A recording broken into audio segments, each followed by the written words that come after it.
We are now going to look at District 8 4A, which is what we're going to deem now the Bayou District because all of the teams are from our viewing area. First team we're going to take a look at, Assumption High School under Coach Don Torres. I could say in his second year, but it's actually not his second year. He was there and then he had stopped, came back, stopped, and now he's back.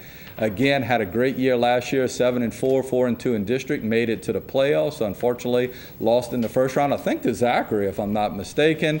This year, pre-district, he will take on Donaldsonville, E.D. White, Thibodaux, Plaquemine, St. James, and Lutcher. Assumption High School. What's the word on Assumption High School? Joe? Talent. That's what I'm hearing. And that's one of those teams like Thibodaux.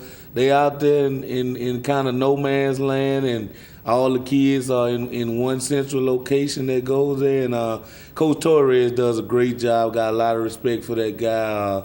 He turned the program back around, and he's got those kids wanting to play for Assumption again. If they can get past that preseason schedule, they're going to be tough to be reckoned with in 4A. Very good. Bobby, I don't know if you had them on radio at all last year. Yeah, in fact, every time we had them, they lost, and Coach Torres told us never come back. He sees us walk up, he shakes his head like, oh, no, y'all not here. Huh? But, no, I mean, great guy. And, like Joe said, a team with all the players are right around you. Everybody lives there. It's just it's another Thibodaux. Everybody, you get the same kids filtering through the system, and always have some talented, good skill guys. Always got a good running back, got a good wide receiver somewhere in there, got a good safety on the team. So they dotted with talented guys, and I think this year they're going to be pretty good. A couple of guys I was impressed with last year from this team, the quarterback, Hunter Gautreaux. When he stays healthy, they're a different team. Yeah. And Chris Johnson, a young kid who I think is going to do well for them. It's a team we don't always keep our eye on, but we're better this year. Because I'm going to tell you, and I'm going to say three teams right now, Assumption, Vanderbilt Catholic, and South Terrebonne. They got three good teams in that district. They do. Moving on, let's go to another first-year coached team, Ellender Memorial High School. Terry Washington in his first year. Coach Washington has been around now before. He was actually at Scotlandville for a while, also at Jeanerette, and I think comes here from Reed, if I'm not mistaken, Sarah Reed. Unfortunately, Ellender has been down for some time, and it doesn't get easy. They started off with Terrebonne, then they have HL, then West St. Mary, who understands getting better, because they had been down. Albany, honestly, I don't know much about, but I think it's you, Bobby, who told me North Lake Christian's a pretty good football team. They are, yeah, they really are. So that's going to be interesting. And then East Jefferson, from year to year, can be a pretty good football team. Got LSU commitment. Yeah, do they at East Jefferson? The safety. Yeah. What's it going to take for Ellender, Joe? I mean, how do you kind of dig yourself out of that little hole? Well, the biggest thing is going to be those kids got to start believing, and again, they got to get out there and start playing. I'm willing to bet the majority of the athletes are walking the hallways around Ellender because you can't be that good in basketball and not feel any more talented kids than they have on the football field. They're gonna have to win a few games early, and let's see how they can handle the adversity of not being a winning football team. That's gonna be the key. Very good. Bobby? Yeah, the basketball players got to play football. I mean, I always thought the basketball players are skilled guys. They can be your wide receivers. They can be the safety or the defensive end. And Ellender don't get those guys. They like playing basketball and they stay in that sport. But if those guys would come out and play, and then a few dotted guys in the halls who can play football, who don't play basketball, they need to come out too. Well, I am going to say this. There is a young man who played basketball who I think has the potential to be one of the better football players, Jamal Payton. Yeah. Last year lined up at quarterback for him a lot of the time, and let's hope for good things out of him. And a young man, Drake Granier, who I think is I think if they could get it together, we're not saying that Ellender can't win. No. It's just a matter of kind of getting over that hump, building up a little confidence early in the year. Another school kind of in the same boat, Morgan City High School. Morgan City High School, again, new coaching situation. Also the athletic director, Brandon Newland. He is taking over a team that was 2-8 last year. One of those wins came over Ellender Memorial. God, they opened it up against Como. Now, Como wasn't particularly good last year, but Como can play football on the 5A level. Yeah. Then Berwick, Sarah Reed, Jeanerette, Pearl River, and Franklin. Maybe some games that they can run off a few wins in right there and maybe get a little confidence. Obviously, being here centralized with the radio in the Houma-Thibodaux area, we don't know a lot about Morgan City. But what do you think, Bobby, as far as getting it together? I don't know, boy. Morgan City has just been down for a lot of years. Used to be Morgan City. Every so many years would have a pretty good group. They just haven't put all those guys together yet in those classes that where they can put a good team on the field. They just seem to be struggling. I don't know what's the problem. I'm not saying it's coaching or not. I just think it's athletes. Maybe they're in a situation where they're not getting everybody out on the field. All our teams in this area, we don't have enough kids in the schools. We got to have everybody out. That's right. You're going to miss somebody, but schools like Morgan City, they got to have everybody in that's playing on the field. Hear anything about Morgan City, Joe? Not much. I mean, we played them a few years back in the fall scrimmages, and they were tough, hard-nosed kids. Like Bobby said, I don't know what's the problem.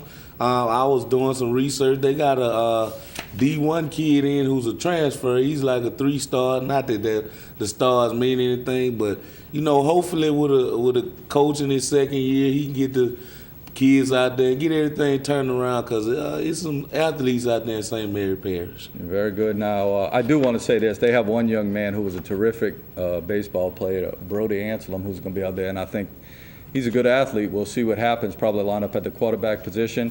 Next team has everybody coming back. South Terrebonne High School. South Terrebonne was 7-3 last year and did not make the playoffs in 5A football. That kind of puts a chip on their shoulder just a little bit. Talk to their coaches, and they know what it takes now to get in. Of course, they open with Miller McCoy. I'm not sure how much that's going to get you in the way of PowerPoints, but then they have Terrebonne, H.L. Bourgeois, E.D. White, East Jefferson, and Abbeville, non-district. Quarterbacks coming back. I say best. Top running backs coming back. Top wide receivers coming back. Line is coming back. Defensive line's coming back. Linebacker core might be the strongest thing on their team. The only suspect area maybe is defensive backs. A little bit about them, Bobby. Every year, South Terrebonne, probably one of the best coaching staffs in the area. Those guys been together for a lot of years. When you're going to play them, they're fundamentally sound. They're going to do things right. They run that wing T offense, so you got to play good defense against them. And like you said, they bring a bunch of guys back. I understand the scrimmage yesterday, the tackling was poor, and that came from a daddy, so you never know. His son might have missed a couple of tackles, but right. But I mean, that coaching staff will correct that. I agree. Joe? Great coaching staff, longevity. I've gotten to know those guys pretty well over there. When I first got into this and saw them on film, oh man, those guys can't play. But as the years go on, you learn to realize that something between that film you watched and when you play those guys on that Friday night clicks, and they hard-nosed, and they always got one or two players that can take it the distance. And, with the Trevon at quarterback, he's gotten better from what I've heard.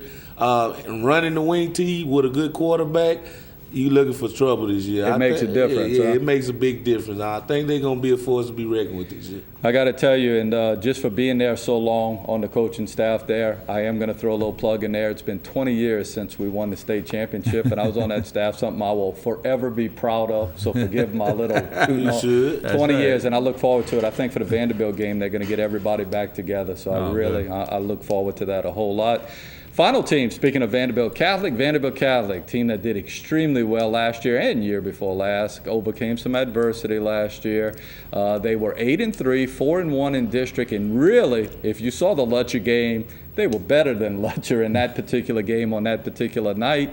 They started off with E.D. White, then they have St. Charles Catholic. That's a tough one. Plaquemine, St. James, we really heard St. James is going to be down this year, so we'll see how that is. Belle Chase, always good, and H.L. Bourgeois. Coach DuPont does a good job. Bobby, when you talk about Vanderbilt, you kind of got to talk about that running back, right? Oh, I tell you what, he's the real deal. And I was Elijah McGuire. They held him out. There he is right there on film. They held him out of the scrimmage yesterday just to make sure, he might have been a little dinged up a little bit. But again, another good coaching staff that prepares the team well. They're a little shy on offensive linemen this year. Graduated a lot of guys, returned some skilled guys, returned Seth Ward on defense, good hard-hitting linebacker. He'll stick you. So the key to them is going to be the offensive line. If they can get those guys to open some holes for McGuire and them other running backs, they could be a force to be reckoned with. Y'all didn't scrimmage them last year at HL, huh? No. Never had the opportunity to play them, but I watched the McGuire kid on film, real deal, Holyfield, what you call him. They got good coaching staff. They got 3 former head coaches on their staff, and I said it on the show, mark my word, special teams going to be a big key in Vanderbilt's success this year, They spend a lot of time on special teams, and a lot of teams or a lot of kids don't know the importance of special teams, but they'll win and lose ball games for you. And Vanderbilt Catholic, one of the best special teams around. Well, I got to tell you, Michael Blanchard's going kicker, but they got a two-tone kid, Andrew That's Two-Tone, right. who come in. He can kick the ball also, so they'll have a good kicking game. Got to take a commercial break. When we come back, we'll look at Edie White, Patterson, and Berwick. We'll do that after this break.